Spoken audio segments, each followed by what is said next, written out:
আল্লাহর নামে শপথ করছি, শশা আপা নামে যে মেয়েটা, এই মেয়েকে যে আমরা চিনি না, তখন বললো যে এটা আমি নেই না, এটা প্রডিউসার নিচে।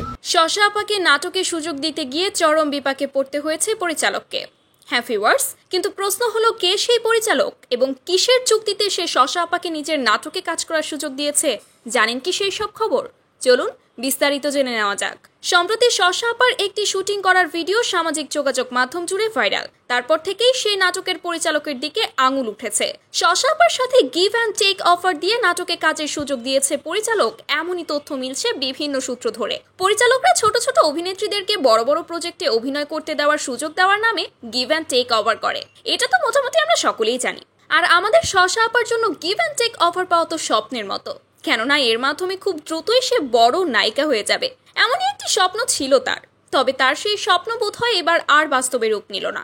সম্প্রতি ওই নাটকের সাথে যুক্ত সাদ্দাম মাল জানিয়েছে সে এই মেয়েকে চিনতই না। চিনলে কি কখনো তাকে নাটকে কাজ করার সুযোগ দিত নাকি? আর তাছাড়া চিনবে কিভাবে? সে তো আর ওইসব ভিডিও দেখে না। তার চেয়েও বড় কথা, সে যদি আগে এই মেয়েটাকে চিনতো তাহলে নাকি প্রযোজককে সতর্ক করে দিত। আর তাছাড়া মেয়েটা সামান্য একটা পিয়নের চরিত্রে 1 মিনিটের নাটকে অভিনয় করবে, তাকে যে কোনো সময় বাদ দেওয়া যাবে, এটা কোনো ব্যাপারই না।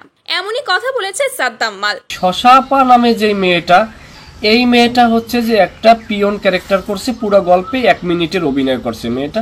তো ভিউয়ার্স, আপনাদের কাছে কি মনে হয়, আসলে কি সাদ্দাম মাল এই মেয়েটাকে চিনতো না?